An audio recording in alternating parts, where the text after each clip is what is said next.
সারাটা জীবন নষ্ট করলাম ভুলভাবে আনারস ছিলা শিখা।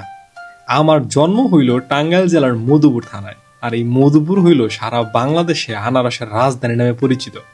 আমার জন্ম থেকে এই আনারস কাটার সাথে সম্পর্ক আছে, কিন্তু সারাটা জীবন আনারস কাটছে আমি ভুল পদ্ধতিতে। এই চীনে আসার পর আমি প্রথম দেখলাম আনারস কিভাবে অপচয় না কইরা ছিলা যায়। আমি যখন আনারস ছিলতাম, আনারস ছিলার সময় বেশিরভাগ অংশই আমি নিজেই অপচয় করে ফেলতাম।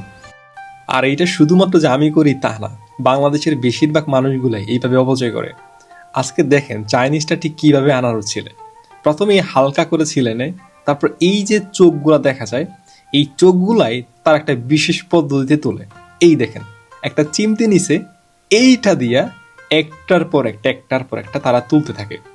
আর এইটা রিমুভ করার জন্যই আমরা প্রচুর পরিমাণ আনারস অপচয় করি, এবং আনারস ছিলার পরে দেখি ইয়া পর একটা আনারস এতটুকু পরিমাণে আমরা পাই। আর এইটাই হলো চীনার আনারস ছিলার পদ্ধতি। আমি জন্ম থেকে একটা ভুল পদ্ধতিতে শিখছি।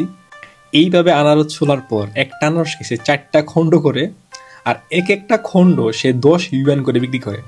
অর্থাৎ 4টা খণ্ড তার 40 ইউয়ান, বাংলাদেশি টাকায় প্রায় 700 টাকা বিক্রি করে এই এক পিস আনারস। কি দারুণ একটা বিজনেস আইডিয়া, তাই না? তাই সারাদিন ওই কিরে এটা না কইরা ভাই নতুন একটা ব্যবসা ধরে আনারস আর তরমুজ যাই হোক শুরু কইরা দেন। আপনার ভবিষ্যৎ আপাতত অন্ধকার থাকবে না। ভাবছি গ্রাজুয়েশন কমপ্লিট করার পর আমি মধুপুরে যাইয়াও এইরকম একটা আনারসের ব্যবসা ধরবো। আমাদের মধুপুর আনারস এর থেকে অনেক বড় বড়। কি বলেন?